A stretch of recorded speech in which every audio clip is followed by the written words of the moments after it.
Projeto Retalhos Negros. O meu nome é Dalmone de Jussi. O motivo da nossa reunião hoje é falarmos sobre o que nós escolhemos pelo nome Retalhos Negros.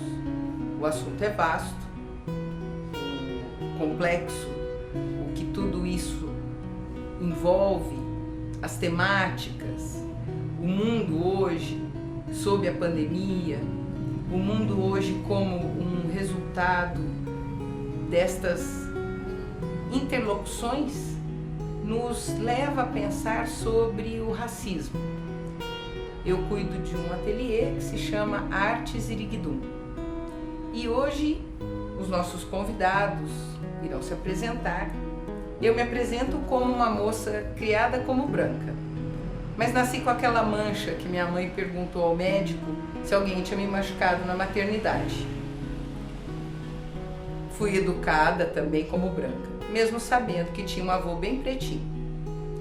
E houve uma ocasião em que o ateliê Ziriguidum, sempre buscando pela arte e tentando encontrar as nossas autorias e as nossas essenciais matérias, os nossos assuntos que nos formam e a nossa estética que também nos rege, queiramos ou não,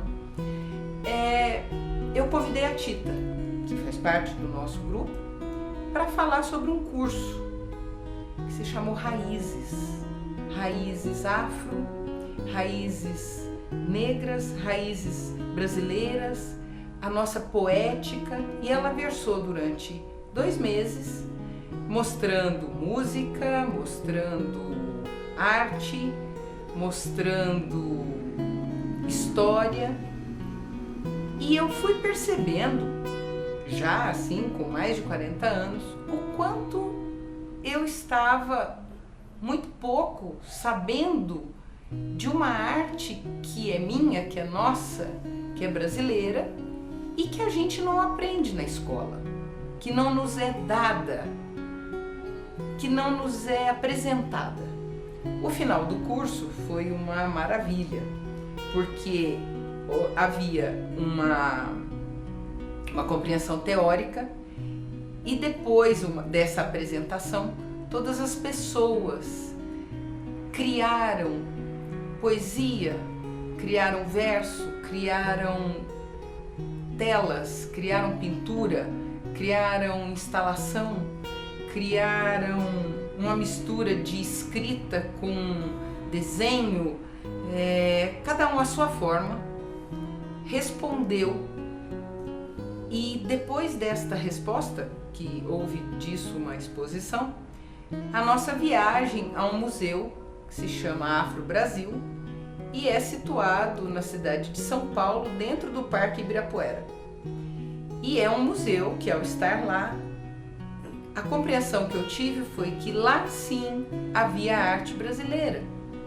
E o que eu havia visto nos outros museus era uma arte da academia. Isso me levou muito a pensar sobre o que aprendemos na academia e o que tem de mim na academia, uma vez que eu dentro da academia vivia muito injuriada, porque parece que aquilo não era para mim, mas eu acho que na verdade não era de mim. E hoje os assuntos que nós escolhemos em 2 módulos, o primeiro com 70 minutos e a segunda parte outros 70 minutos. Nosso propósito é que você possa, ao ouvir as nossas interlocuções, tenha material para 2 discussões, para 2 encontros. No primeiro encontro, nós vamos falar sobre a responsabilidade com o corpo da mulher, do homem negro e de outras performances de gênero. O segundo item, ainda deste primeiro momento, o corpo como fenômeno estético, enquanto protagonista social. Ainda um outro item, a questão política no rap, como criação musical de comunicação social. Um outro item, o ser religioso nas religiões descolonizadas. Candomblé e Umbanda como territórios de pessoas com corpos e territorialidades de liberdade e de repressão. No segundo módulo, nós temos mais 4 itens, que são religiosidade e expressão estética, a arte como resultado, sobrevivência africana no Brasil, racismo, estrutura de sustentação do colonialismo em seus extremos de ódio e destruição do outro. E por último, cultura, 2 pontos, expressões a serem descolonizadas. Convido vocês a estarem conosco e o meu nome é Damone e agora cada um vai se apresentar. Olá, meu nome é Ricardo Senegal, eu sou militante negro aqui na cidade de Poços de Caldas. Fui convidado para essa roda, acho que é uma grande oportunidade da gente falar de questões que são tão caras para nós e para o povo negro, e não só aqui na cidade de Poços de Caldas, mas como o negro como um todo, né? Principalmente nesse momento, que é um momento tão delicado da nossa história, um momento tão difícil para o povo negro, sempre foi difícil para o povo negro, mas as coisas têm se acentuado de uma forma bastante complicada. Eu acho que é importante esses momentos, essas discussões, a gente construir, trocar experiências, vivências, e eu acho que essa roda veio num momento muito propício. Eu agradeço aí pelo convite, e eu acho que vai ser um grande debate, uma grande roda, uma grande discussão essa noite. Meu nome é Thaís Costa, eu sou mão de couro do terreiro de Umbanda Nossa Senhora da Conceição, também sou articuladora social do terreiro junto com a comunidade e, além disso, trabalho como gestora e produtora cultural, né, trazendo temáticas tanto de afroempreendedorismo quanto também de cultura afro-religiosa. Meu nome é Roberto José Moraes de Lima.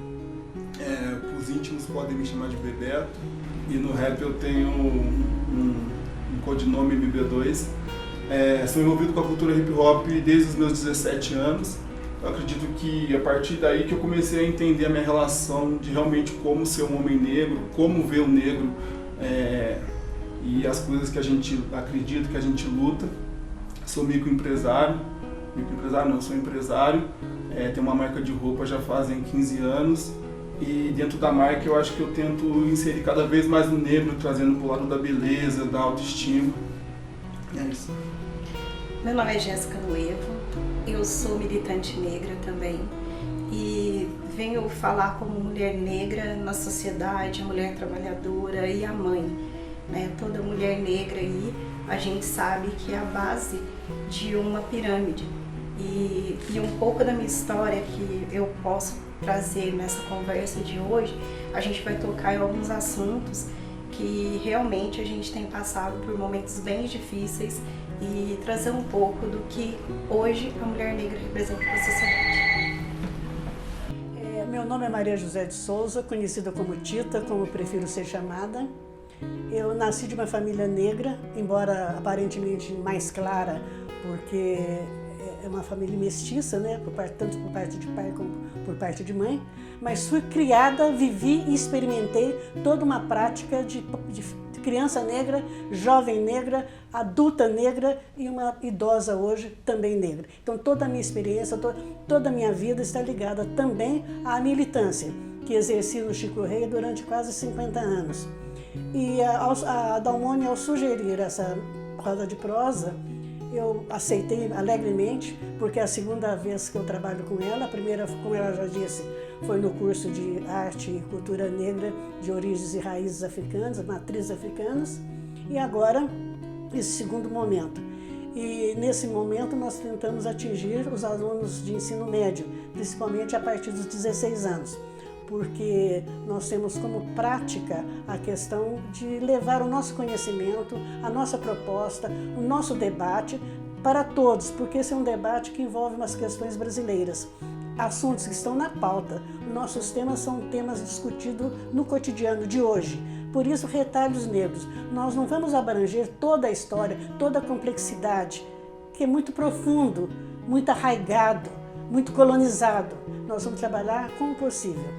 dentro de uma amostra de conhecimento apenas. E nessa amostra de conhecimento, nós poderemos já começar a abrir o primeiro tema, que é a responsabilidade com o corpo do homem negro, da mulher negra e de outras performances negras que estão bailando na ciranda da vida brasileira, nesse momento tão angustiante. E é nesse momento angustiante que nós abrimos esse novo território de debate, de conhecimento, através de uma conversa informal entre pessoas que estão na militância, pessoas que estão na vida, na roda, na ciranda que começamos agora.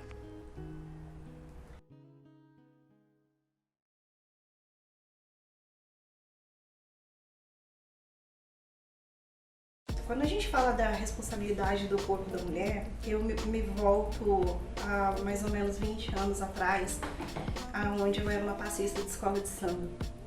E era uma coisa que pra gente, era uma coisa que era cultural, porém, eu apenas com 19 anos não sabia aonde que meu corpo era objetificado.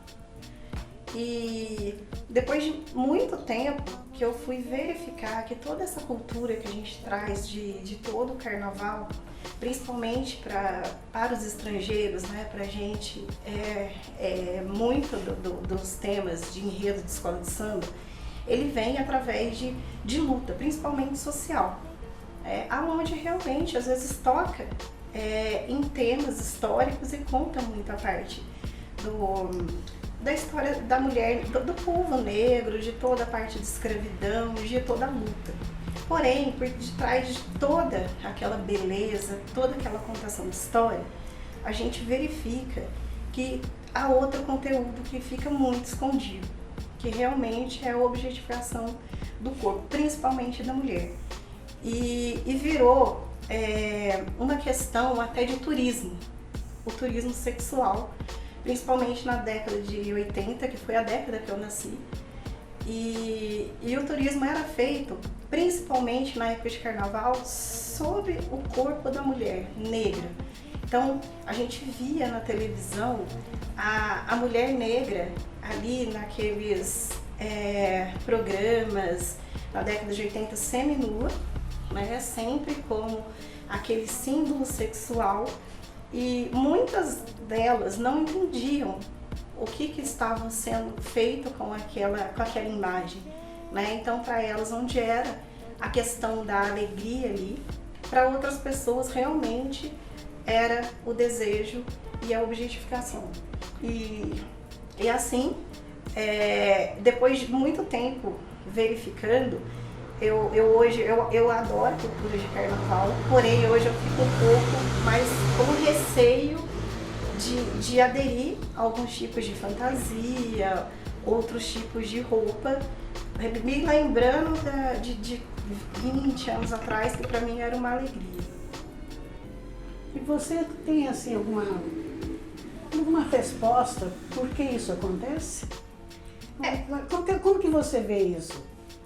Hoje eu acho assim, na década de 80, né, há muito tempo atrás, quando isso era muito mais aflorado, mas não era tocado no assunto, era bem mais escondido. E eu lembro que até um tempo atrás aqui foi uma coisa que aconteceu, que a gente foi dar uma entrevista, e aí o entrevistador falou assim, porque agora deram vozes para que vocês falassem. E aí eu interrompi e falei, não é que nos deram vozes, vocês destamparam os ouvidos, porque a gente sempre esteve ali, só que a gente estava sempre calado. Então eu acho que isso acontecia porque a gente só tinha, não tinha lugar para falar, a gente tinha ali, ficava num local que era como coadjuvante, né, para que as pessoas se divertissem, e a gente não tinha lugar para mostrar que não fosse somente a beleza. Acho que pegando um pouco esse gancho também, né, uma coisa que veio assim, né, falando dessa questão da mulher negra, né, é que a gente tem esse passo da gente se descobrir como, né, uma mulher e como uma mulher negra, né? Eu acho que isso é um ponto bem interessante da gente tocar e a gente falar e da importância e a dimensão que isso tem. Eu me lembro que eu me descobri como mulher negra, né, da mesma maneira que a gente está como roda aqui. Eu estava numa roda de conversa que foi foi uma aula inicial, na verdade, da Educafo.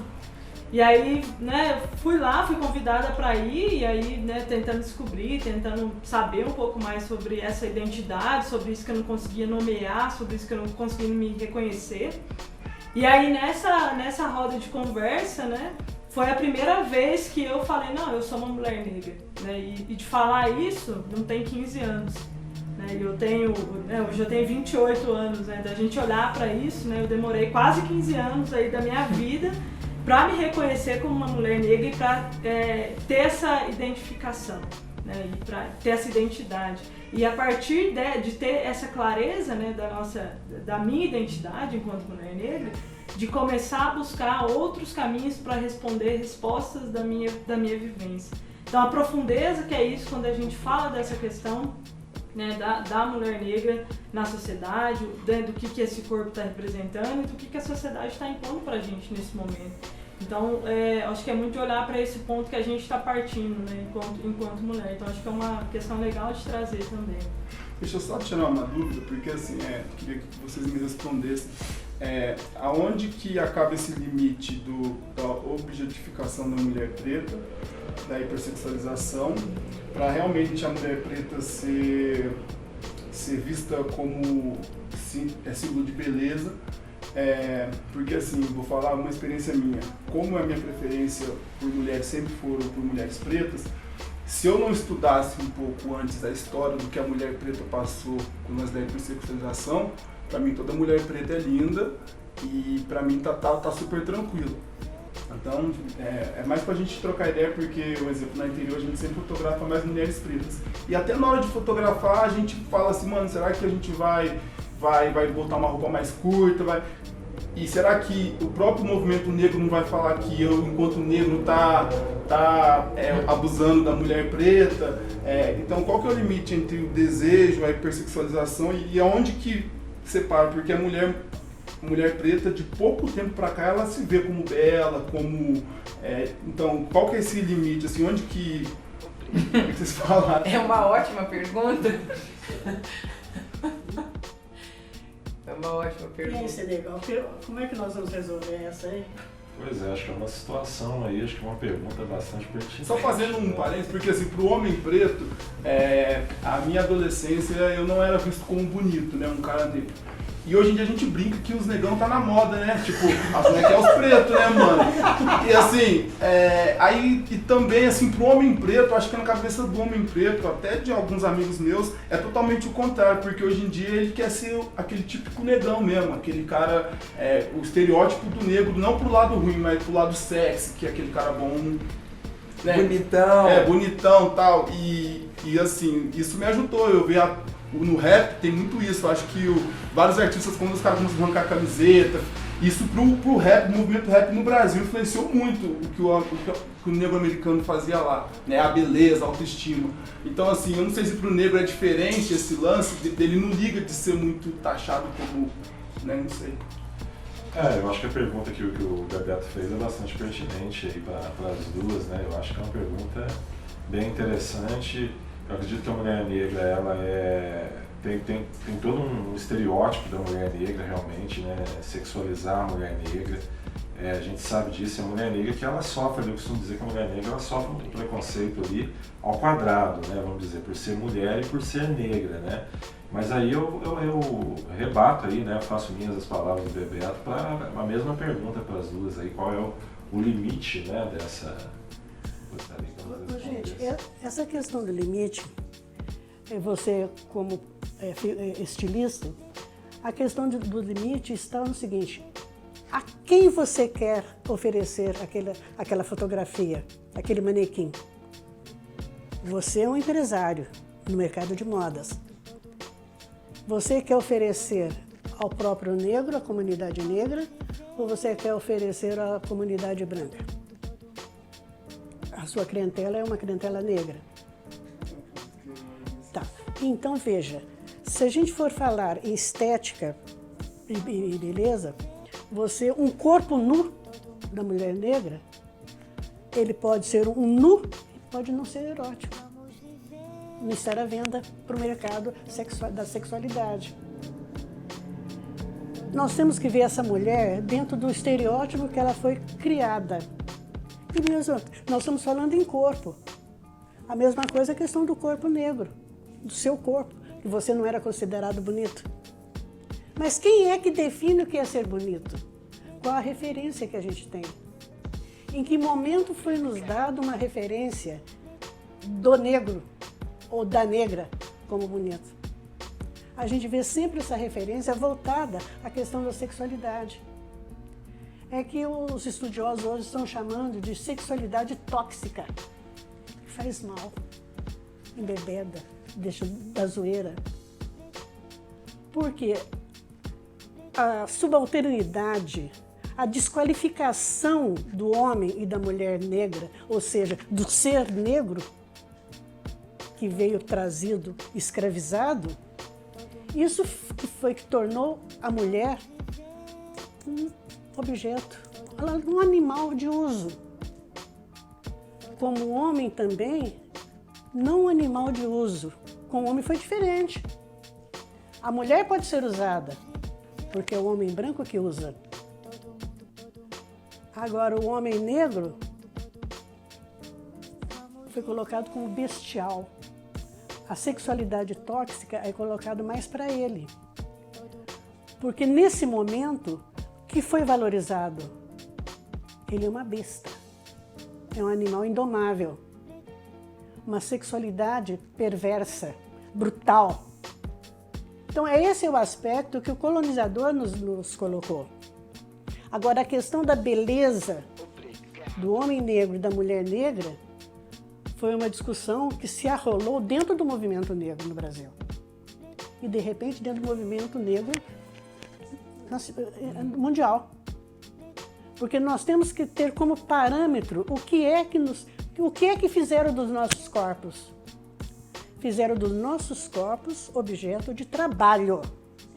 Então, o homem é forte, não sente dor, ou sente menos dor que o homem branco.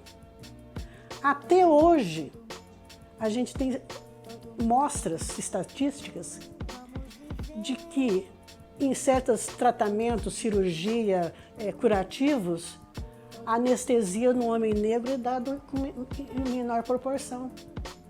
O parto, a cirurgia da mulher negra, é dado anestesia de menor proporção. Por quê? Porque o negro aguenta. Ele aguentou o eito, ele aguentou o trabalho forçado. Os mais fortes aguentaram, os mais fracos foram enterrados, foram mortos. Outra questão também, que não é observada na questão do corpo, a nossa saúde, porque essa nossa beleza está ligada à nossa saúde. Qual que é a saúde que nós temos? Como é tratada a nossa saúde? Qual é a maior população que utiliza o SUS? Isso tudo faz parte do nosso corpo. Outra questão também que saiu agora, há 3 semanas atrás, 2 semanas, uma estatística da BBC de Londres, colocando a nossa origem genética. A origem genética do negro brasileiro, masculina, é branca. Para pensar, por que essa origem nossa do negro brasileiro é branca? Se for fazer um teste no Senegal, que dentro de nós aqui é o que tem a pele mais escura, posso encontrar um gene branco. Por que gene branco? Por causa do que você acabou de falar, do uso da mulher como animal de uso. Então, sem nenhuma responsabilidade, porque aquela criança que surgisse daquele relacionamento iria ser criada na senzala junto com ela, até ela ser vendida. Que às vezes não esperava nem a amamentação. E aquela criança da senzala iria, vou usar a palavra para animal, cruzar com o negro ou com o branco, se fosse menina. E aí reproduzir essa genética, essa origem branca. Não foi estatística da BBC de Londres. Então, gente, essa questão do que é ser sexy, do que não ser... A negra foi usada como objeto sexual, sim. O turismo sexual do carnaval, o turismo sexual das praias do Nordeste. Então, tudo isso são questões reais, ainda do nosso cotidiano. Então, quando a gente fala de uma estética negra, ou do corpo, da responsabilidade negra, nós temos que perguntar: que corpo eu quero ter? Que beleza eu tenho? E essa discussão da beleza e do corpo tem que ser discutida entre nós. É o negro, a comunidade negra, é a mulher negra, é o homem negro, é o homossexual negro, é a lésbica negra. Elas é que têm que colocar qual é a beleza que elas têm, porque todos nós temos essa beleza. Temos no nosso corpo expressa alguma coisa. No nosso corpo tem alguma leitura. Agora, quando você coloca, não é que eu estou falando de vocês, agora que vocês abriram os ouvidos, porque sempre nós gritamos, desde o Quilombo dos Palmares, o Quilombo do Ambrósio, os pequenos favelas, os cortiços, a própria escola de samba é utilizada como denúncia, é uma forma de leitura que ninguém queria ler, mas agora nós estamos lendo. Que beleza eu tenho? Que corpo eu tenho? O que eu quero do meu corpo? É uma questão que tem que ser rediscutida, porque não é porque nós somos mulheres negras que nós somos objeto de uso, não é porque nós somos homens negros que nós somos bestiais, violentos, agressivos. Nós podemos até utilizar desses escudos, que eu chamo de escudo, que é uma forma de proteção, de mostrar, como você disse, sair o próprio negro assumindo que ele é viril, que ele é isso, que ele é aquilo. Não. Ele está adquirindo esse estereótipo que foi lhe dado pela comunidade considerada superior. Mas será que é esse o estereótipo que ele quer? Esse é o modelo que ele quer? Então, essa discussão, por isso esse retalhos negros, a gente discutir, começar uma discussão, ou acompanhar uma discussão que já existe, sobre de que nós queremos ser, porque nós temos que nos colocar dentro dessa proposta. E por outra questão que não é colocada, que eu falei da nossa genética branca, não é discutida historicamente a questão das fazendas de criação. Nas fazendas de criação, tinham um garanhão, que é o termo usado para o procriador. Ele procriava todas as negras. E muitas vezes, para ter melhor valor de mercado, usava-se um procriador branco, que era chamado urubu branco. Então, e como se resolvia uma questão que não se discute, como se resolvia a questão sexual dos homens negros na senzala? Eu só vi, nesse tempo todo meu de vida e de pesquisa, uma realizada em Campos, no estado do Rio. Os negros eram castrados como se castrava o boi. São questões históricas que delinearam, que modelaram a nossa personalidade negra de hoje. E é isso que a gente tem que acabar rompendo, acabar saindo disso. Está na moda agora a palavra decolonização. Porque decolonizar é seccionar para descolonizar. Decolonizar é seccionar a colonização, a história. E depois descolonizar, que é essa proposta que nós estamos colocando agora. E uma palavra nova que está na moda agora é a intersecção. Interseccionalidade. A interseccionalidade, o que é isso? É eu discutir, é eu estudar, é eu debater, é uma roda de prosa como essa nossa, em que esteja inserida uma proposta de mudança. Interseccionar significa separar para mudar. Envolve nisso a mudança. Se você se não envolver na nossa fala um projeto ou uma proposta de mudança, ela não serve para nada. Então, por isso, essa discussão que a gente pretende que seja levada para a escola, para a gente poder abrir, porque a sociedade brasileira não é só nossa, dos negros. Nós interagimos, interseccionamos com a comunidade branca, que é majoritária em termos de poder. Nós também temos que ter nosso espaço, nosso lugar de poder. Porque nós já adquirimos nosso lugar de fala. como você colocou aí muito bem, mas nós queremos agora nosso lugar de poder. E por que não? Nós somos cidadãos, nós contribuímos. Nós queremos participar da questão, como você, um empresário, que a gente deseja sempre que continue o maior sucesso no mercado e na produção, para uma comunidade negra. Ou, se você, por que não para uma comunidade brasileira? Porque eu sempre trabalho com essa expectativa. Eu estou no Brasil e tenho que construir para o Brasil. Não sei se... Sim. A nossa segunda abertura, que fala sobre o corpo como fenômeno estético enquanto protagonista social. Bebeto, quando você pensa a roupa, né? Quando você vai pensar o tecido, a escolha do tecido, o corte, o modelo, quais são as, não sei se eu vou usar a palavra regra, mas assim, quais são as ideias que te norteiam para você escolher? Né? Porque, claro, qualquer pessoa compra a sua roupa, né? Ela não tem lá uma separação. Mas eu digo assim, você pensa o teu consumidor, você pensa a pessoa que vai vestir essa roupa. Quais são as suas ideias? Como é que você norteia isso? E teve um dia que você estava aqui comentando que você falou, opa, eu quero hoje sair na rua e quero ver 10 pessoas vestindo a minha roupa. E como é que você viu essas 10 pessoas, se elas correspondiam àquele teu imaginário? Acho que é essa a palavra.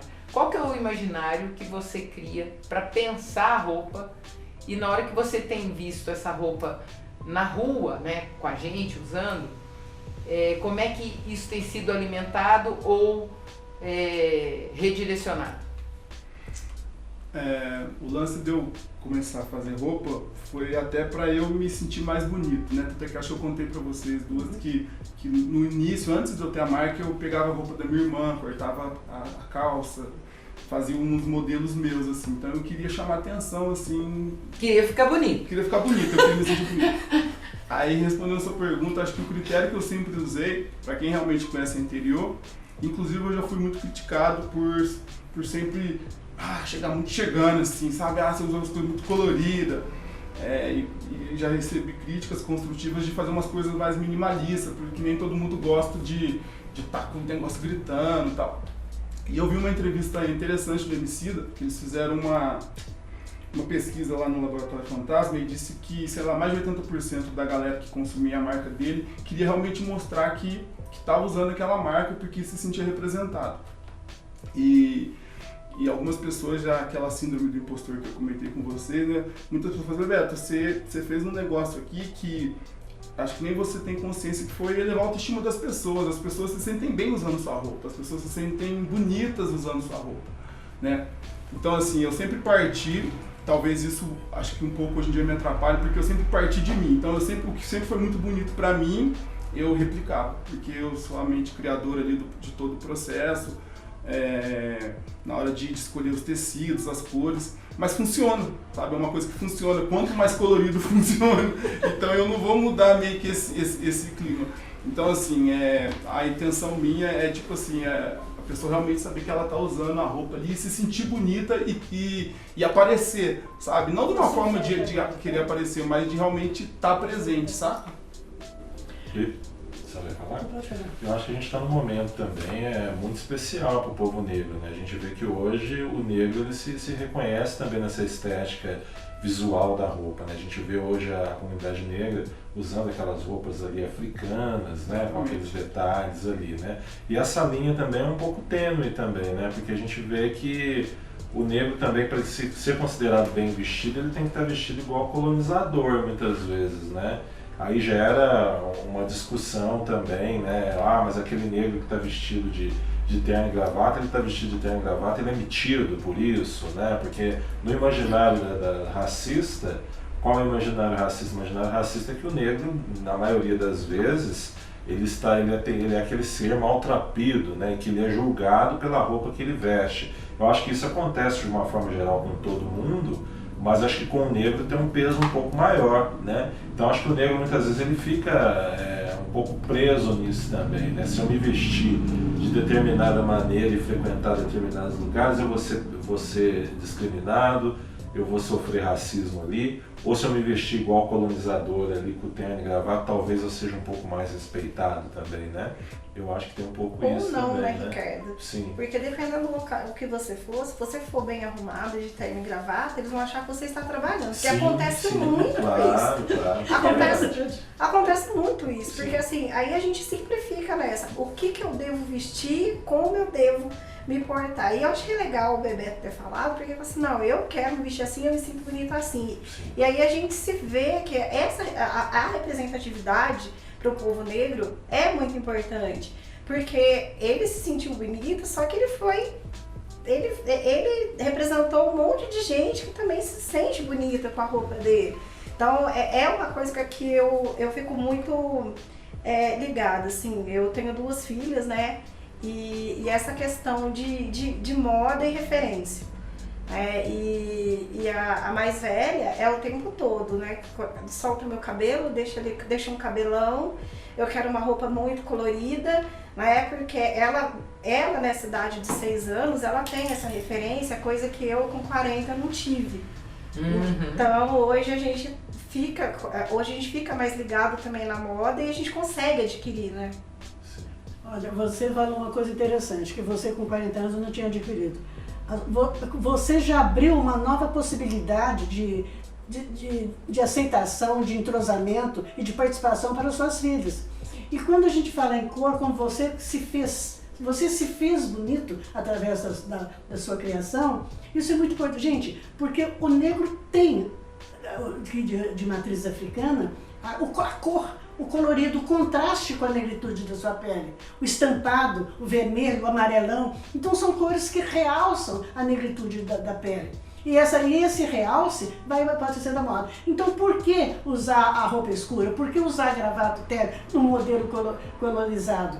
Porque esse modelo colonizado, as mocinhas que foram educadas nos colégios de freiras, os meninos que foram colocados nos colégios internos, tudo de terninho e gravata, tudo certinho, quadradinho, tudo repetindo a mesma coisa. Nós não, você vê que quando a gente cria, em cada momento é uma situação diversa.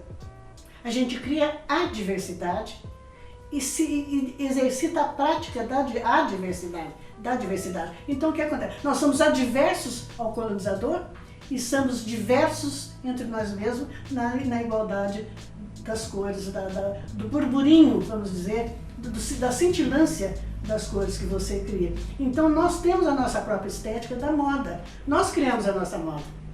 Isso aí é muito importante, por isso essa roda de prosa com a presença de um criador de moda, para nós é muito importante. Como nós temos também uma criadora de arte. E outras, cada uma, você criadora de filhas, olha que maravilha, como mulher, né? Então a gente tem uma série de entrosamentos, de possibilidades de intersecção na vida da comunidade negra. O rap automaticamente ele já é de minoria, né? Ele já luta por alguma coisa desde sempre. E eu, sem entender o lance da política partidária, eu já me apaixonei pelo rap porque ali eu vi que as pessoas lutavam pelas coisas que eu queria que fossem lutadas. Tem uma música minha que chama Não Deixe Sua Cor Passar em Branco e que aconteceu um fato engraçado, né? Eu fiz um desfile a convite de uma banda aqui da cidade uma vez e aí o desfile foi muito legal, coloquei aquela pretaiada e tal, para desfilar tudo colorido e tal. Aí depois eu tive um feedback depois do cara que fez esse rolê, me chamou e falou assim, muito legal aquele desfile que você fez e tal, mas eu acho que tinha que ter mais gente branca e tal, porque senão fica muito... Aí eu fiz um verso, né, que era assim, ó, falaram pra mim que o meu desfile tinha muito preto, era muito gueto, que tinha que ter mais branco no meio. Somos 54% e quase sempre eu nunca me vejo. Pra nós é importante se ver nos espaços mesmo, tomando de assalto, bro. Isso aqui não é um assalto, pro. Só eu e meus parça, ó, contando o dinheiro do show. Tipo assim, tá ligado? Mas aí eu recebi essa crítica do próprio cara que me convidou pra esse rolê. Tipo assim, foi, mano, tinha muito preto lá e tal, acho que senão a marca fica muito gay, sabe? Eu fiquei com isso na cabeça e minha forma de vir inspiração para as músicas, aí eu fiz esse verso pra ele. Você respondeu à altura.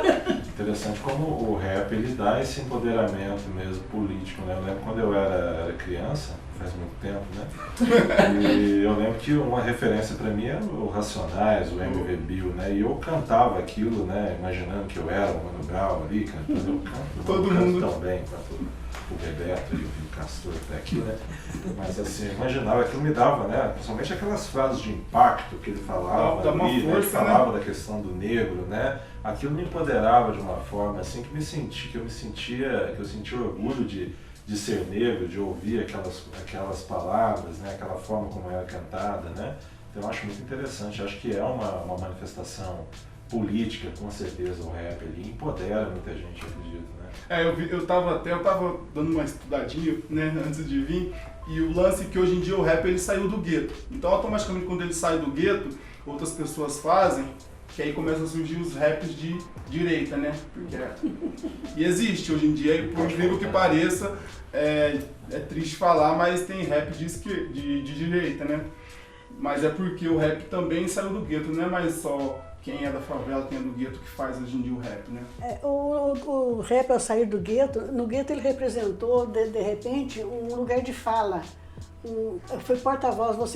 A questão da fala que você colocou é central nas nossas questões, porque ele saiu como denúncia da repressão social, da repressão policial, da repressão política, enfim, de toda, mas tudo que é exprimido no gueto, ele foi tão gritado que acabou sendo absorvido fora do gueto.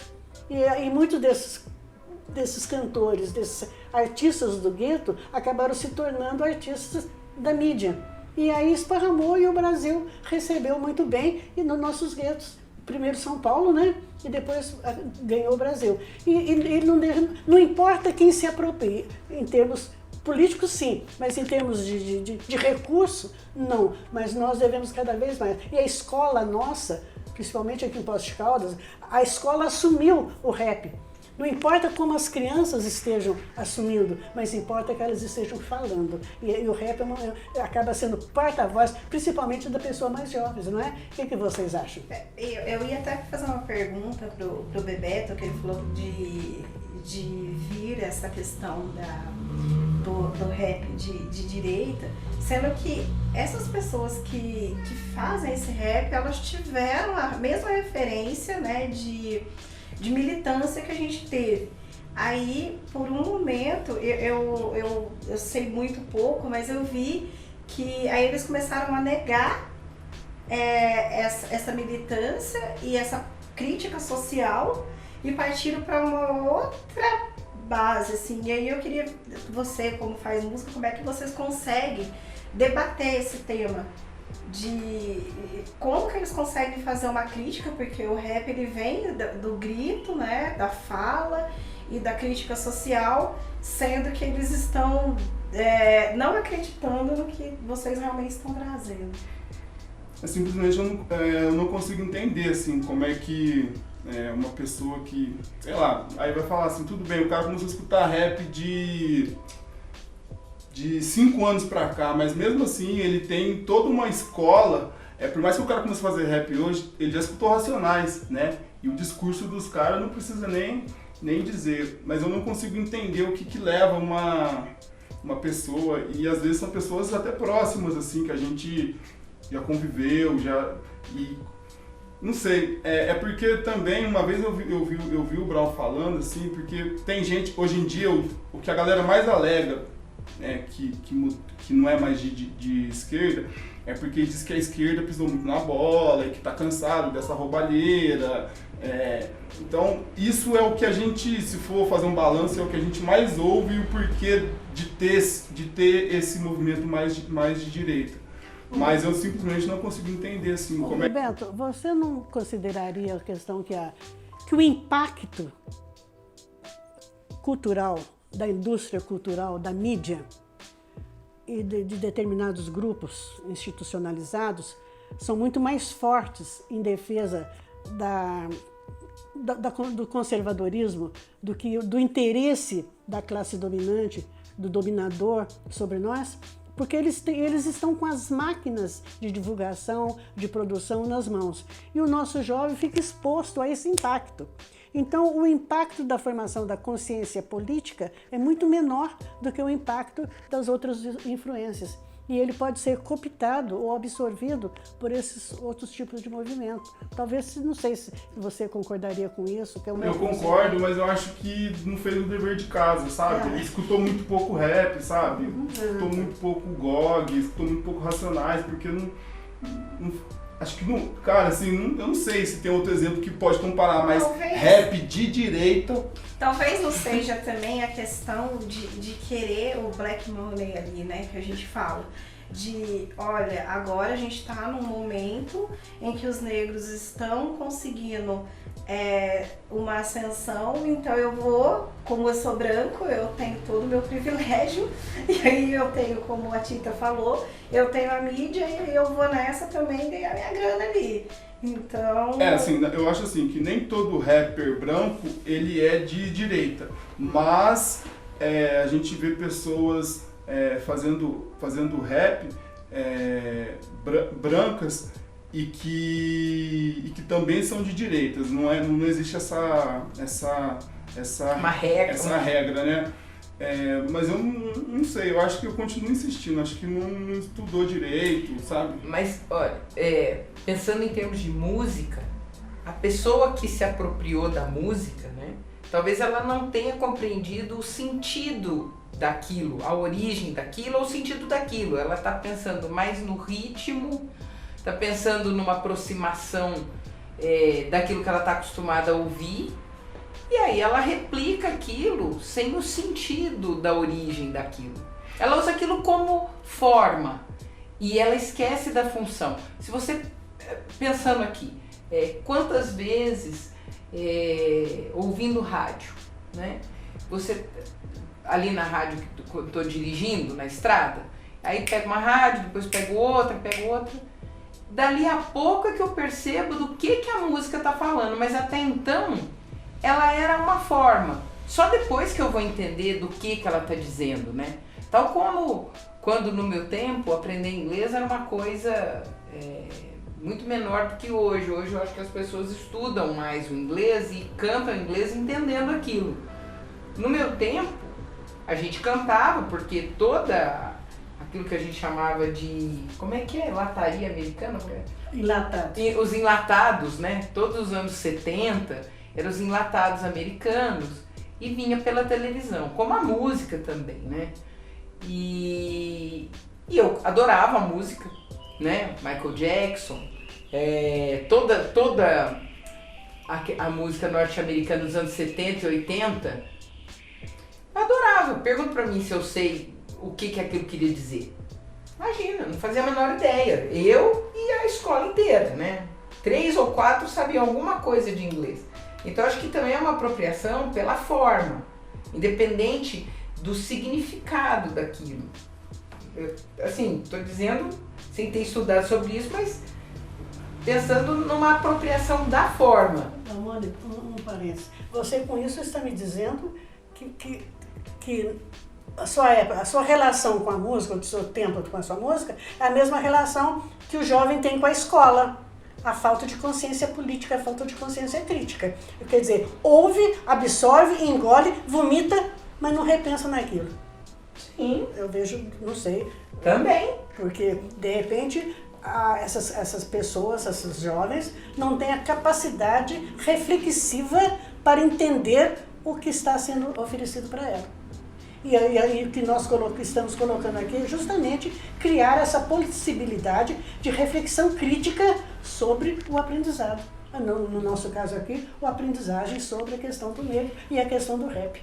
Tanto que quando eu tinha uns 12 ou 13 anos, saiu. É porque eu não tenho mais, porque eu dei todos os meus LPs pro Pedro Lombriga.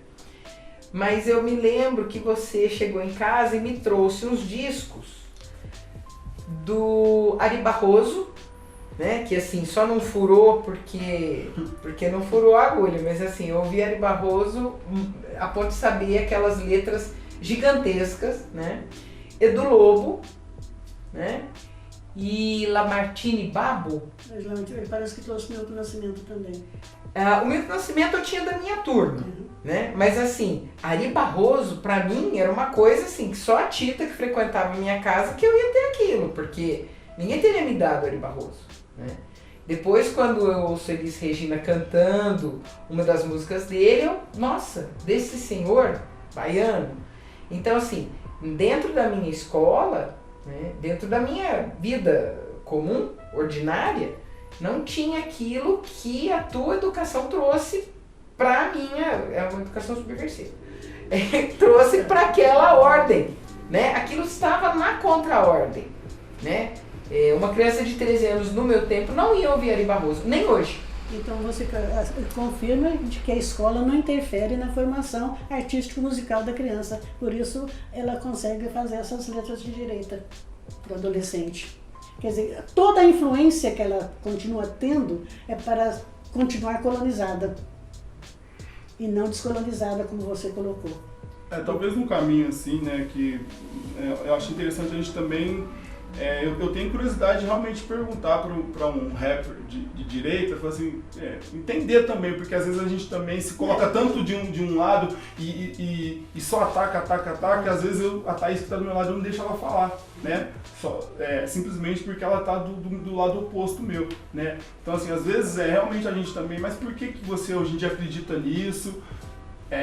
Por que acredita? Por que acredita? Por que você tem essa linha de raciocínio? Apesar de que a gente está falando muito de rap de direita, assim, mas eu conheço, eu não sei se o Casper pode dizer em off, eu não conheço grandes artistas que se pronunciam. Eu vejo mais artistas de outros segmentos que se manifestam, que se afirmam, se posicionam como de direita do que dentro do rap. A galera do rap já é mais seca mesmo, assim.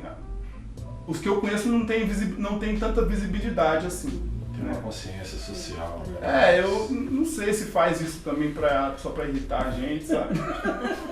Eu acho também que tem uma pegada, se a gente olhar, né, pro rap, ele é uma expressão artística, né? E uma expressão artística, ela parte muito da vivência. Exatamente. Né? Então você consegue colocar, apesar de ter a forma ali, né, você tem a maneira de fazer, mas você só consegue colocar um conteúdo a partir daquilo que você vive. Né? Então ele pode achar a batida legal, o ritmo legal, o jeito como que se rima, como que se faz legal, mas se ele não tem uma vivência da base, que é a vivência do rap, ele não vai conseguir produzir alguma coisa. E aí ele vai usar as referências que tá chegando pra ele, que tá ali na bolha dele. Né? E aí nasce isso, que eu fiquei sabendo agora, inclusive. Todo mundo veio no choque. E interessante como que a música negra ela é marginalizada mesmo, assim, né?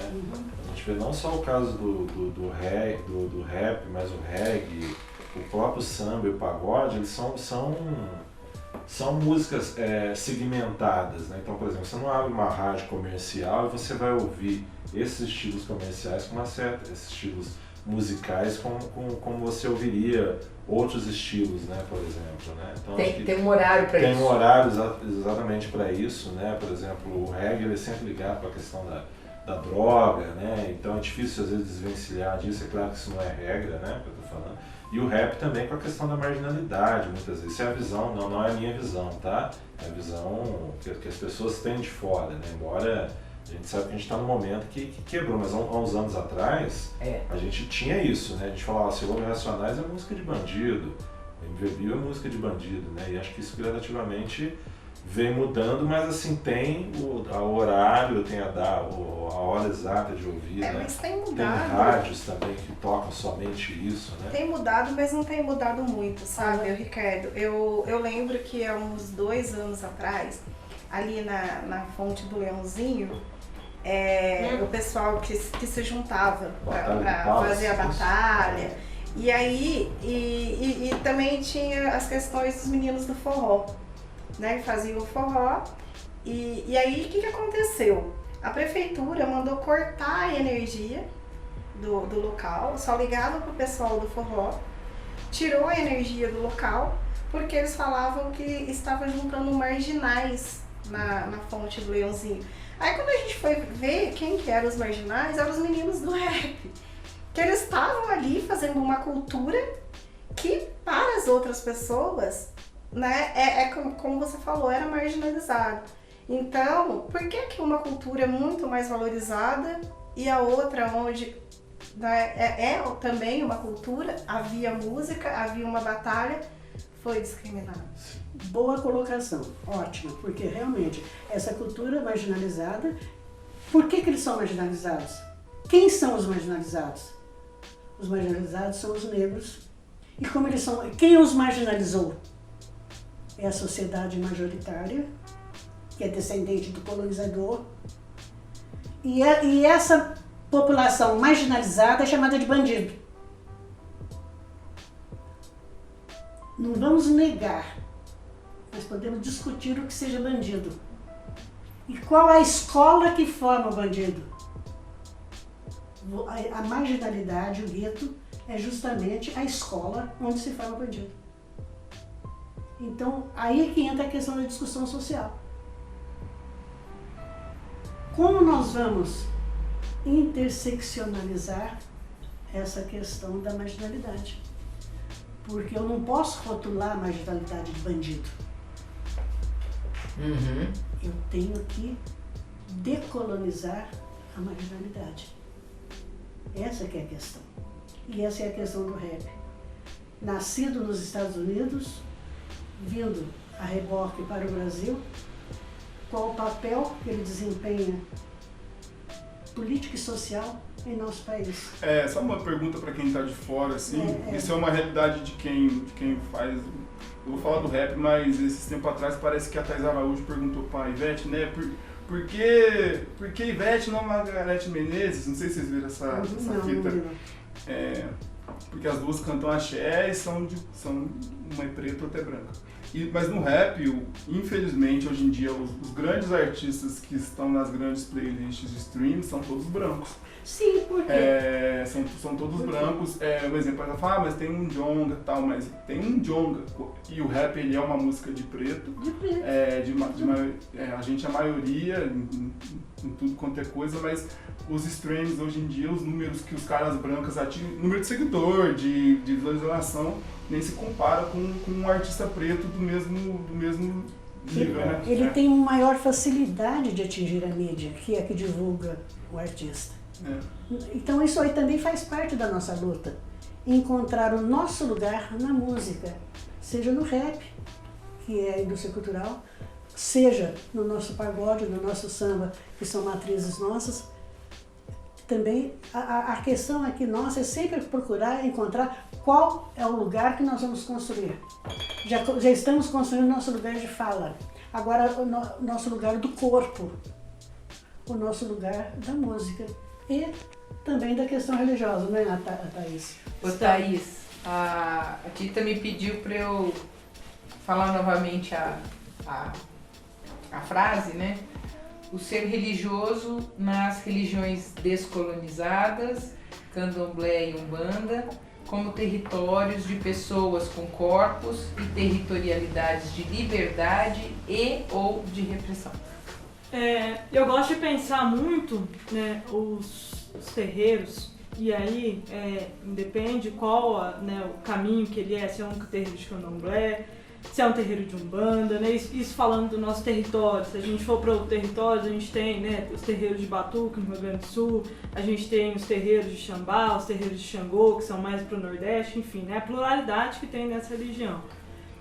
Mas eu gosto de pensar muito os terreiros como um espaço de preservação, né, um espaço de manutenção de uma ancestralidade e também de pensar um espaço que está...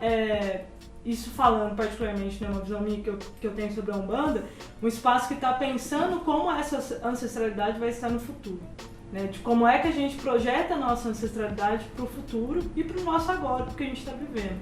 Então, quando a gente olha para todo esse território que a gente tem, dessa diversidade dos terreiros, dessa pluralidade que os terreiros estão falando, a gente está falando disso, né? A gente está falando de passado, de presente e do que a gente vai levar para o futuro. E aí, né, olhando para tudo isso e vendo tudo isso, eu acho que a primeira coisa que a gente tem que entender é que candomblé, né, é o candomblé, que é a religião, né, que tem o seu fundamento, a sua maneira de fazer, a sua maneira de cultuar. Né? A Umbanda também, né? A Umbanda é uma religião que tem os seus fundamentos, a sua maneira de fazer, a maneira de cultuar, assim como as outras religiões afro que a gente tem. A gente não fala tanto aqui na nossa região, né? Mas eu acho que é legal trazer isso, porque senão a gente cai muito nesse discurso de Umbanda e Candomblé, Umbanda e Candomblé. Né? Mas a gente tem uma pluralidade enorme da maneira de se fazer religiosidade afro-brasileira. Né? E de entender essa pluralidade no nosso território, que é o nosso território do Brasil, né, da magnitude que a gente tem para isso. Então acho que é legal de trazer, de pensar que isso, né, esse momento vai estar numa escola, vai estar lá no ensino médio, falando para os adolescentes, mas de entender e de trazer esse cutucão para falar assim, ó, abram a perspectiva de religião afro-brasileira para além de duas vertentes que a gente conhece mais na nossa região, né? Tem mais coisas para a gente desbravar. Eu particularmente, né, tenho propriedade para falar e tenho caminhos para falar da Umbanda, né? Eu sou praticante de Umbanda. E da mesma maneira como eu me descobri negra, né, recentemente, a partir do momento que eu me descubro negra, eu também descubro o meu caminho religioso e espiritual. Né? Isso dá por esse processo de identificação, de conhecimento e de relação ali com a minha identidade. E esse é um processo muito comum, né? Principalmente na Umbanda. Se a gente conversar com os praticantes, eles vão falar muito desse percurso, né? De falar, olha, né, eu me identifiquei com algo, né? Geralmente essa questão, né, da negritude, eu me identifico com essa questão da negritude, e aí a partir desse momento eu começo a vislumbrar essa prática religiosa para mim. Não necessariamente isso está ligado à questão racial, né? A gente tem aí nos terreiros hoje, né, principalmente nesse momento da internet, né, a gente tem esse boom da religião, da Umbanda, né, como em questões de prática mesmo da Umbanda. Na maioria dos terreiros que a gente vai, a gente tem a grande maioria, né, dos praticantes que são brancos. Mas a gente tem, né, essa população preta que está descobrindo, né, a Umbanda como essa porta de entrada para essa visita, né, nessa ancestralidade negra e nesse reconhecimento. E aí, né, quando a gente fala dessa questão religiosa dentro da Umbanda, a Umbanda ela parte de um princípio que é o culto à nossa ancestralidade.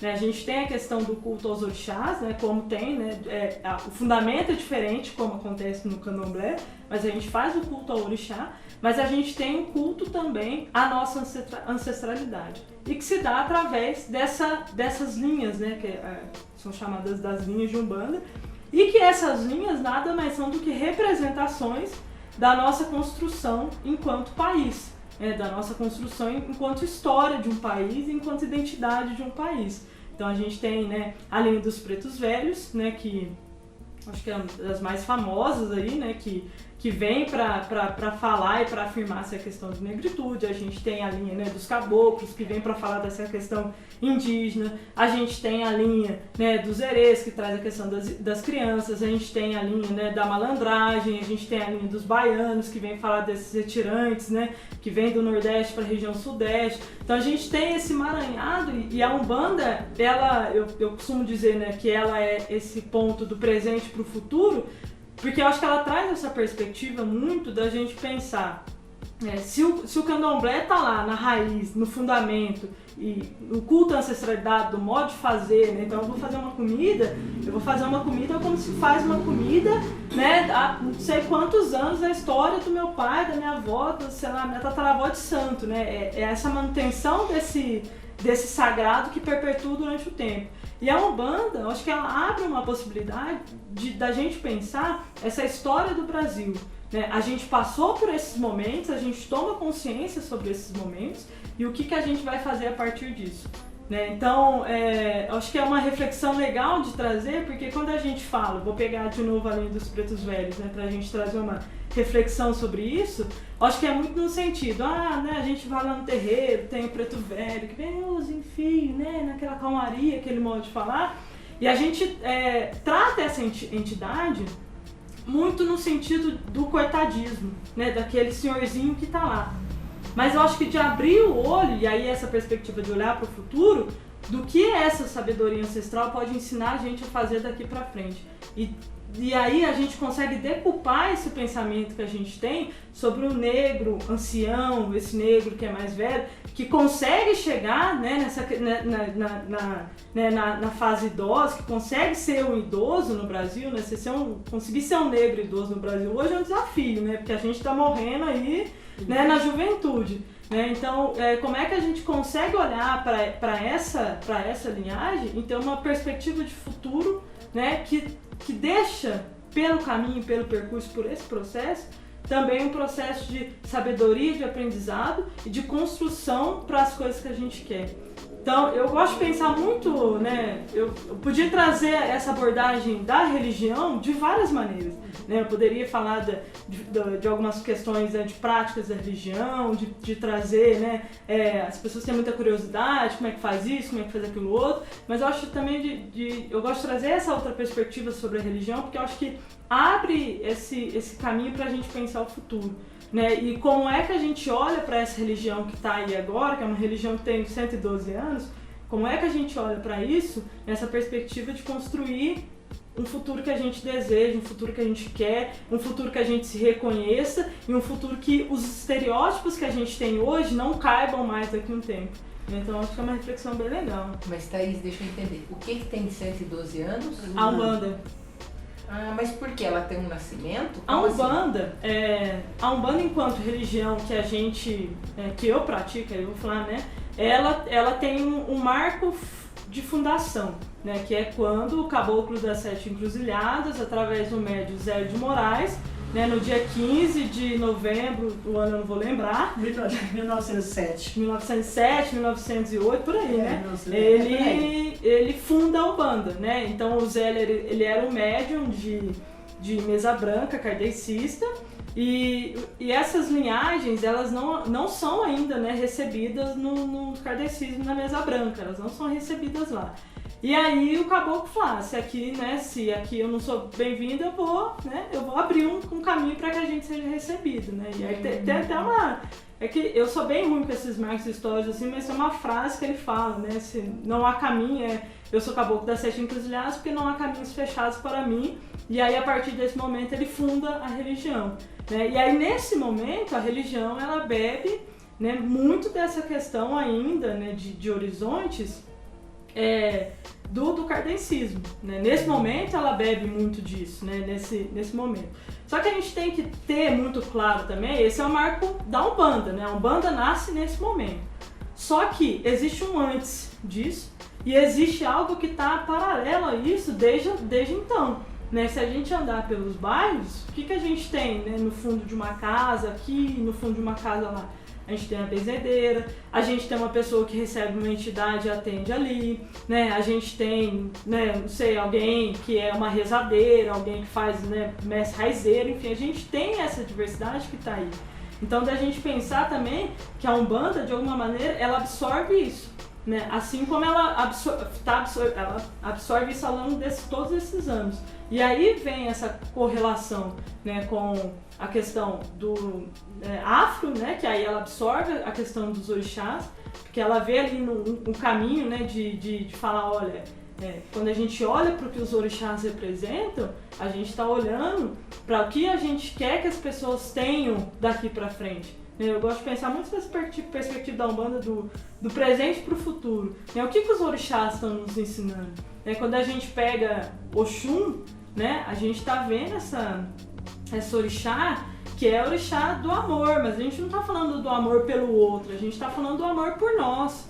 Né? Acho que esse amor que nasce para dentro da gente que vai para o mundo. Oxum ensina isso pra gente. quando a gente pega a Nanã, minha mãe de cabeça, né, a gente está falando da sabedoria.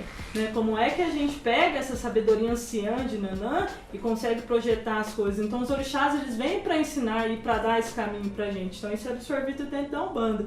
E aí junto com isso o culto aos ancestrais, que se a gente for olhar por uma questão histórica, né, e aí, isso de muitos e muitos anos, se a gente pegar regiões do continente africano, que hoje tem, né, do Benin, do Congo, algumas regiões que estão ali em Nigéria, esse culto aos ancestrais, da maneira como a Umbanda faz hoje, ela conversa diretamente com uma maneira que eles faziam, sei lá, 1.500, 2.000 anos atrás. Né? E isso conversa e está aqui hoje, né? Há 108 anos, com esse nome agora de Umbanda.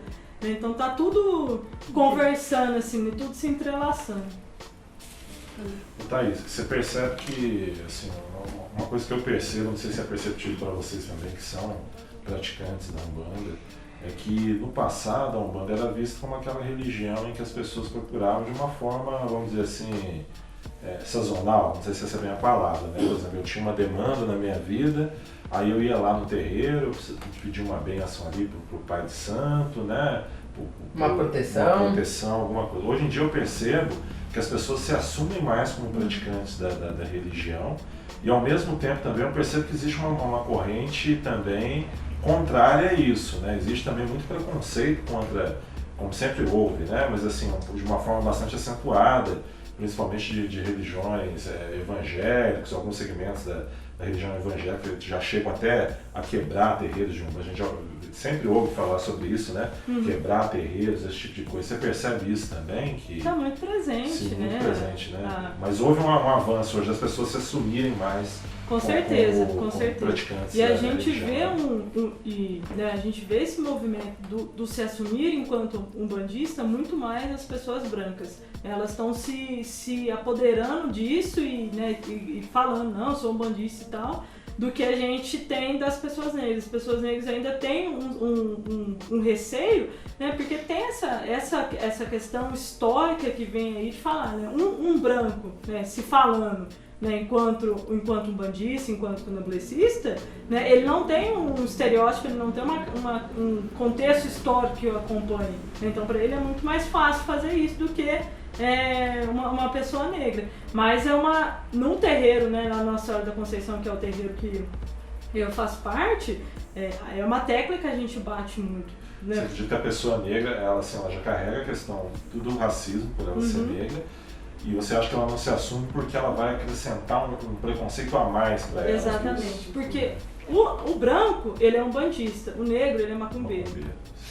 E é uma coisa que me incomoda bastante, não é que me incomoda, mas uma coisa que eu percebo é que muitas vezes esses terreiros, eles são sempre nos cantos, né? Você não vê, por exemplo, um terreiro de Umbanda localizado no centro da cidade. Né? No meu bairro, da rua de cima da minha casa, tem um. Meu bairro, parece que agora a pessoa mudou, mas eu moro em bairro quase nobre. Sim. Então tem. E o João Avelino, o primeiro terreiro de Poços de Caldas, foi na rua São Paulo, um pouco acima da igreja metodista, e depois ele abriu o terreiro aqui no bairro Jardim do Ginásio, que eles foram lá onde foi o sindicato, aqui no miolo, abaixo da rodoviária antiga, abaixo do museu. Então foi meio central. Por quê? Hipoteticamente ele era branco, passava por branco. Mas por que nos guetos? Por que afastado da cidade? Porque é lá que mora o negro. O terreiro, como o rap, também é marginalizado. Mas vocês querem fazer alguma pergunta, algum comentário? Não, eu só queria complementar, porque eu também comecei na mesa branca, depois eu comecei a me identificar, né? Hoje eu parei de ir no centro de Umbanda, mas é uma coisa que eu trago para minhas filhas, dessas questões de ensinar da onde que veio, né? Que eu acho que assim, a religião em si, elas vão escolher o caminho que elas vão querer seguir. Porém, elas vão ter que entender que a família dela, a questão da negritude, a gente tem uma história dentro dessas religiões. Então, e lá em casa é sempre cheio, tanto das entidades de Umbanda, quanto os orixás de Candomblé. E aí a gente conta as historinhas, né, para que elas entendam. Porque quando a gente começa a trazer isso para a criança, a gente quebra muito do preconceito. Né? Porque até então, como a Thaís falou, depois que a gente se vê como negra, aí quando a gente tem aqueles 12, 13 anos, tudo pra gente é uma macumbeira, é macumba, é isso, e aí a gente quebra todo esse preconceito, que é uma coisa que não foi nos ensinado, a gente teve que procurar toda essa raiz sozinha, porque a gente não tem tanta referência, como o Ricardo falou, é sempre muitas vezes afastado, e hoje, o que eu vejo, assim, eu consegui até adquirir livros infantis que falam dessa cultura. Então eu acho que é um passo. Um avanço, né? É um avanço muito grande, até na questão religiosa mesmo. Eu acho que uma das festas mais famosas que a gente tem, né, da Umbanda é a festa de São Cosme e Damião, que a gente faz o culto aos santos, mas também fazem os cultos aos orixás, beijo, e também o culto aos herês, né? E é potente isso, assim, né? Eu acho que puxando um pouco do que o Ricardo falou, né? De você ver, né? Momentos assim que prestes a acontecer a festa, a gente começa a ver cartazes, né, colados no bairro, falando, você sabe que é Cosme e Damião, o doce tá isso, aquilo, outro, um desse doce pra sua criança e tal. E ao mesmo tempo que a gente tá lá no terreiro e a gente tá fazendo movimento, por exemplo, eu tenho 2 sobrinhos, né, que são filhos do meu pai e da minha mãe de santo. Um tem 3 anos, que é o Joãozinho, e a Mari tem 6 anos. Né? E eles estão lá com a gente todas as giras, né? Todos os momentos eles estão lá com a gente, eles estão tendo essa vivência. Né? E assim, de estar aprendendo isso e de estar falando, olha, né, esse é um caminho que você pode seguir. Né? Nesse momento vocês estão vindo aqui porque essa é o que a gente pratica, mas lá na frente, mas que vocês tenham essa percepção do que é. E esse reconhecimento também, né? Eu acho que, por exemplo, quando o João, né, uma criança de 3 anos, consegue olhar para uma imagem de um orixá e consegue dar o nome daquele orixá, né, e falar, não, esse aqui é Xangô, né, esse aqui é Ogum, né, esse aqui é Oxalá. De uma criança de 3 anos conseguir fazer isso, o campo que a gente está abrindo, né, para que esse João, que é essa criança negra de 3 anos, que vai passar por um percurso escolar, que vai, né, caminhar por isso, né, que tem toda essa vivência, ele vai conseguir abrir outros caminhos também na escola, né, de algum amiguinho que vai falar, isso é macumba, isso é aquilo, outro, ele vai ter essa consciência e falar, não, você sabe o que é? Vem cá que senta aqui comigo que eu vou te explicar. Então, da importância também da gente, né, ter essa consciência de não obrigar, mas de proporcionar para que essas crianças tenham essa vivência também de conhecer e reconhecer esses símbolos e esses valores. Acho que o terreiro ele fala muito isso, ele fala sobre essa questão de símbolos e valores, porque o terreiro é um Eguibé, né? Ele é uma comunidade, né? Os terreiros de candomblé, eles trazem muito essa questão do Eguibé. Eguibé é uma palavra que significa comunidade, né? Estar em comunidade, estar ali presente.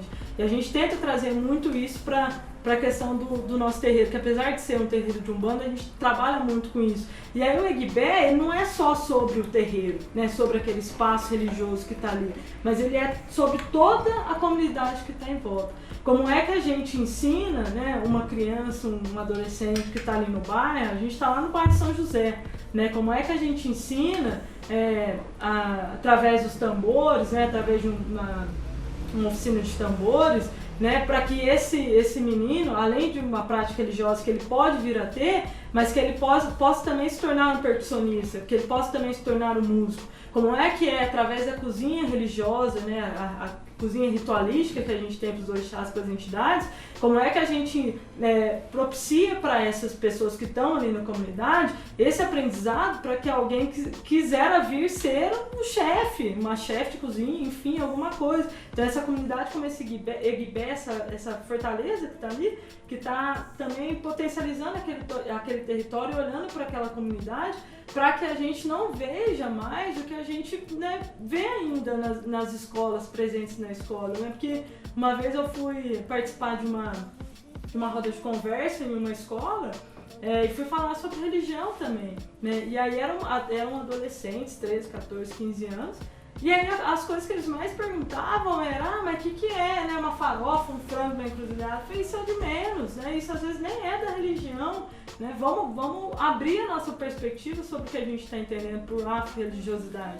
Né? Quais são os caminhos que a gente tem para compreender sobre isso? Mas, Thaís, agora que você tocou nesse ponto da farinha, eu acho que quando a gente toca nesse conhecimento histórico, que a gente sabe que essas oferendas eram para o pessoal que fugia da escravidão, aí a gente vê que realmente falta todo esse conhecimento histórico para as crianças, para que depois chegar nessa parte de religiosidade.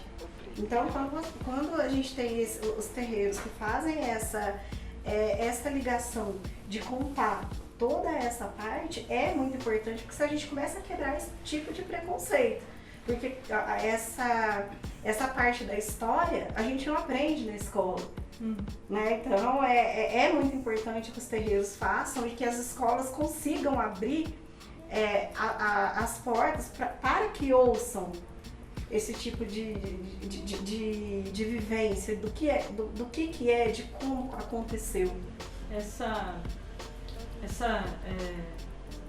Isso surgiu recentemente, né? Essa questão de que a oferta da comida numa encruzilhada, num caminho, ela era uma oferta para um negro escravizado, fugido, né? Passasse ali e pegasse. Mas na verdade, essa é uma tese, na verdade, um cara que é lá de Brasília, e ele, inclusive, chegou a já conversar sobre essa tese e a desmentir esse processo, né, que pegaram um pedaço, né, dessa tese e publicaram como sendo um fato, assim, né?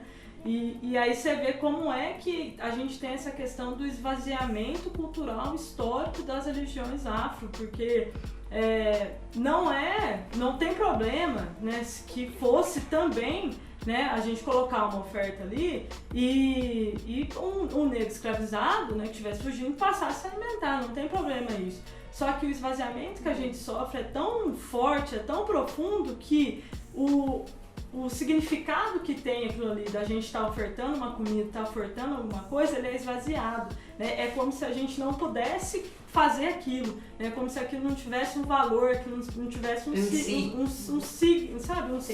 Um valor em si. E aí se coloca essa história, né? A gente coloca a comida lá e a gente faz isso até hoje porque é uma questão religiosa. É a nossa forma de cultuar o nosso sagrado. Você acha que eles tentaram então dar uma romantizada? Né? Sim, eu vejo muito nesse sentido, assim, né?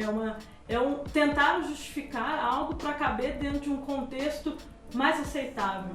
Mais né? lógico. Mais lógico. E não é a nossa maneira de cultuar. Se eu quiser cultuar Oxóssi, eu vou na mata. Eu vou lá, vou colocar as frutas para Oxóssi e vou servir Oxóssi na mata, né? Se alguém passar ali e comer, tudo bem, tá ok, né? Mas eu estou fazendo a minha maneira de cultuar o meu sagrado. Né? E eu acho que é isso que a gente não pode deixar se esvaziar, se perder, né? É esse signo que está na presença, da mesma maneira que a gente tem esse signo na Igreja Católica, né? O padre levanta a hóstia, né? E o vinho e consagra, e ali está o corpo e o sangue de Cristo. As pessoas veem o corpo e o sangue de Cristo, não veem uma hóstia e um vinho, né? Então, quando eu coloco a minha oferta ali pro orixá, é o meu sagrado, a minha maneira de consagrar, a minha maneira de cultuar aquilo, a minha ancestralidade e o meu sagrado ali. Então, de ter essa... Então, deixa eu fazer um comentário a respeito dessa sua fala. Porque no momento que a gente trabalha a ancestralidade, o orixá está na nossa ancestralidade. Por isso, cada pessoa tem o seu orixá, que é diferente do outro. Porque a sua ancestralidade é diferente da minha, diferente da sua, etc. Então, nesse momento que eu vou cultuar, fazer um ebó, uma oferenda para o orixá, eu vou oferecer as comidas da sua apreciação. E essas comidas da apreciação do orixá são as comidas que vão me alimentar também. E são essa alimentação, eu alimentando o orixá, ele alimenta minhas forças. E além de alimentar minhas forças naturais, ele vai alimentar a fertilidade do solo. Está sempre ligado ao ritual de fertilização. Então a gente tem esse sagrado, por exemplo, se na hóstia a gente se alimenta do sangue e do corpo de Jesus, no culto que é uma origem egípcia, também a alimentação, o tratamento dos orixás representa o tratamento do meu próprio corpo inteiro, na minha inteireza, corpo e espírito. Então é uma sacralidade. E essa sacralidade que entra na magia, da parte do segredo, daquilo que a gente chama de fundamento da religiosidade. Dentro do candomblé, isso acaba sendo mais claro, porque eles apresentam raízes matrizes mais africanas. A Umbanda, você colocou muito bem, que a Umbanda é uma palavra surgida, ela já existia antes, mas foi adequada à nova postura lá de São Gonçalo, quando foi criado um novo ritual do Caboclo Sete Encruzilhadas. Porque ele conseguiu reunir manifestações que já existiam, dando uma clareada, ou seja, uma branquificada, porque aí realmente apareceu a cristianização, porque a Umbanda é uma religião cristã, que foi eliminado os tambores, foi eliminado o marafa, ou seja, a pinga, foi eliminado uma série de coisas, que aos poucos foram restaurando de novo. Em 1920, 24, já os tambores já estavam de volta e tudo mais, porque a Umbanda foi criada dentro no subúrbio de Niterói, no estado do Rio. Então isso aí foi crescendo. E aqui, lembrando essa questão da Umbanda, em Poços de Caldas, o fundador da Umbanda, que passava por branco, mas ele tinha toda a característica ameríndia, ele foi formado e feito a cabeça no Rio de Janeiro. Então ele pegou essa fase, ele foi para o Rio de Janeiro em 1932. Então ele pegou a Umbanda em sua efervescência. E quando ele veio para cá, que criou a Umbanda aqui em 1947, a Umbanda também foi criada por brancos de classe média, comerciantes, empresários. Houve um certo descontentamento com o espiritismo kardecista daqui, e eles pediram ao seu João socorro, que os ajudasse. E dessa ajuda nasceu o terreiro em Poços de Caldas. Mas o que a Thaís colocou assim, bastante claro, é que o terreiro de Umbanda, como o terreiro de Candomblé, é um território de compartilhamento. É um território que abrangente, que cabe todos. Então, eu sempre coloco nas minhas falas sobre Umbanda, eu não sou devota, eu sou apenas pesquisadora, que a Umbanda abriu um espaço também para os brancos marginalizados. Porque quando a gente fala em uma sociedade capitalista, a gente fala numa sociedade estratificada. Nós, negros, somos a margem da margem. Agora também existem os brancos pobres, que são minoria, ou os brancos de classe média desajustados com a sociedade em que vivem, e que eles vão primeiro à Umbanda em busca de socorro pessoal, social, familiar, não importa, mas eles são acolhidos. E daquele acolhimento cria uma simbiose em que pode-se até haver, mas a gente não percebe, não está claro se existe racismo. Porque a maioria dos terreiros de Umbanda, embora tenha surgido no Caboclo das Sete Encruzilhadas, abrangendo a ancestralidade ameríndia, o chefe de terreiro, o chefe do fundamento é o preto velho. Então é através do preto velho, dentro da ancestralidade, agora congolesa, do centro da África, porque o candomblé mantém a ancestralidade no modelo nigeriano, do oeste africano. Já a Umbanda mantém que surgiu no sul, ela mantém as características da cultura, da religiosidade de Nzambi, sabe? Então essa ancestralidade é diferente. Então nós temos que distinguir, como foi colocado muito bem pela Thaís, a diversidade de cultos. Eu tenho o tambor de Minas, eu tenho o tambor de crioula, eu tenho a pagelança, eu tenho o batuque no Rio Grande do Sul, eu tenho a macumba no Rio. Então são diversos nomes que se dão aos rituais de fundo de quintais, como você colocou, dos guetos, como você colocou. Então, mas a Umbanda, ela aparece como uma religiosidade urbana. E essa religiosidade urbana tem fundamento, tem religiosidade, tem espiritualidade e tem magia.